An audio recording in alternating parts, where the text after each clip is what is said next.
చెరువు కుంటలపైన ఎవరైతే అక్రమ నిర్మాణాలు చేస్తున్నారో, ఎవరైతే ప్రభుత్వ ఆస్తిని, ప్రభుత్వ యొక్క సంపదను దోచుకున్నారో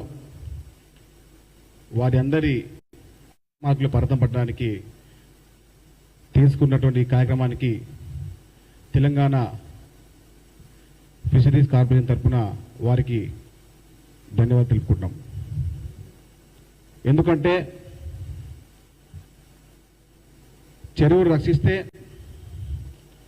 ఆ చెరువు ద్వారా జీవనోపాధి, అదేవిధంగా ఆర్థిక అభివృద్ధి యొక్క భాగస్వామ్యమైన చెరువుని మత్స్యకారులకు చేదోడు వాదోడు ఉండే విధంగా దాన్ని ముందుకు తీసుకొచ్చే విధంగా ముఖ్యమంత్రి రేవంత్ రెడ్డి గారు తీసుకున్న ఈ కార్యక్రమానికి తెలంగాణ రాష్ట్ర మత్స్యకారులందరూ ధన్యవాదాలు తెలుపుకుంటూ వారికి స్వతహా రుణపడి ఉంటారని నేను తెలియజేస్తున్నాను.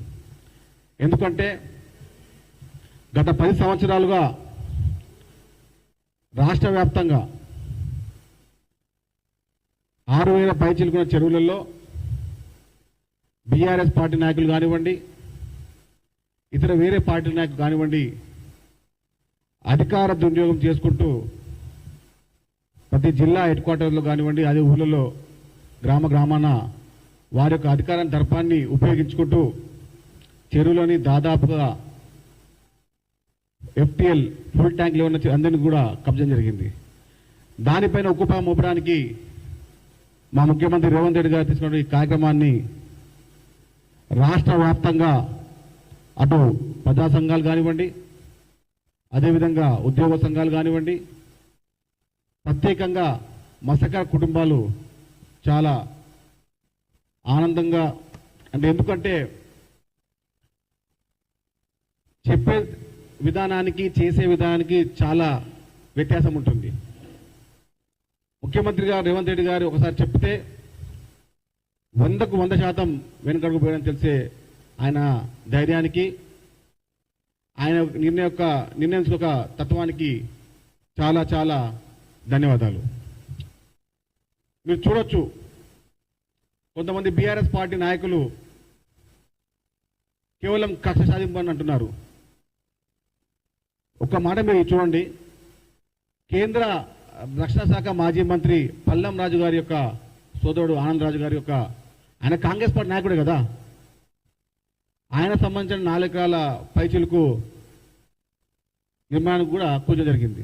అంతే ఏ పార్టీ, అటు బీఆర్ఎస్ పార్టీ కానివ్వండి, అటు బీజేపీ పార్టీ కానివ్వండి, స్వతగా ఎవరైనా కానీ, కాంగ్రెస్ పార్టీ ఎవరైనా కానీ ప్రభుత్వ సంపదను,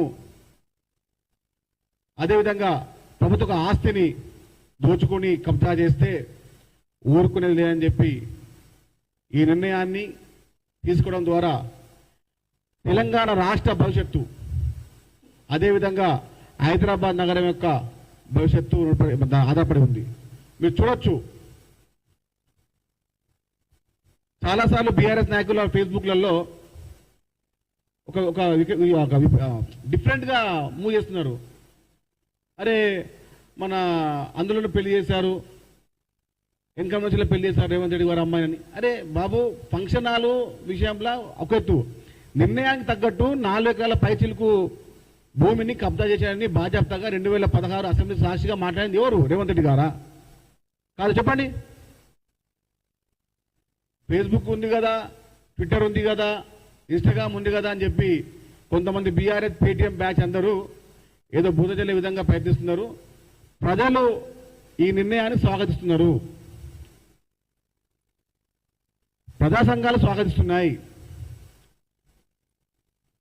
అదేవిధంగా తెలంగాణ రాష్ట్ర ప్రజల యొక్క నిర్ణయం కూడా వచ్చే విధంగా, వారికి నచ్చే విధంగా నిర్ణయం తీసుకొని చెప్పి రేవంత్ రెడ్డి గారిని సోషల్ మీడియా ద్వారా చాలామంది అభినందిస్తున్నారు. చెరువు కుంటల పైన ఫిషర్మెన్ తరఫున హైడ్రా కమిషనర్ కలుస్తాం. మా పరిశీలన ఉన్నటువంటి మాకు సమాచారం ప్రకారంగా ఏ చెరువు కుంటలను కబ్జా చేశారో వారి యొక్క సమాచారాన్ని వారికి ఇవ్వడం జరుగుతుంది. ఎందుకంటే చెరువు కుంటల పైన చెరువు యొక్క భవిష్యత్తు పైన ఆధారపడే ఉన్న కుటుంబం ఉందంటే అది మత్స్యకార కుటుంబం మాత్రమే. మత్స్యకారులకు చెరువు తల్లి లాంటిది.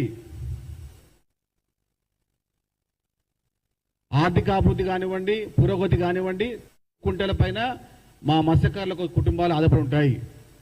ఆ చెరువులని కూడా కాపాడుతున్నటువంటి మా ముఖ్యమంత్రి రేవంత్ రెడ్డి గారికి, అదేవిధంగా అధికార యంత్రాంగమైనటువంటి జిహెచ్ఎంసీ కానివ్వండి, రెవెన్యూ కానివ్వండి, ఇరిగేషన్ కానివ్వండి, వారందరికీ కూడా మత్స్యకారుల తరఫున, అదేవిధంగా ఫిషర్మెన్ డిపార్ట్మెంట్ తరఫున అందరికి ధన్యవాదాలు. ఈ హైడ్రా చేసినటువంటి కార్యక్రమానికి ప్రజా సంఘాల ద్వారా, ప్రజల ద్వారా ఒక వస్తున్నటువంటి స్పందన చూస్తుంటే రాష్ట్ర వ్యాప్తంగా ఈ కార్యక్రమాన్ని చేపట్టడానికి కోరుకుంటున్నాము. ధన్యవాదాలు.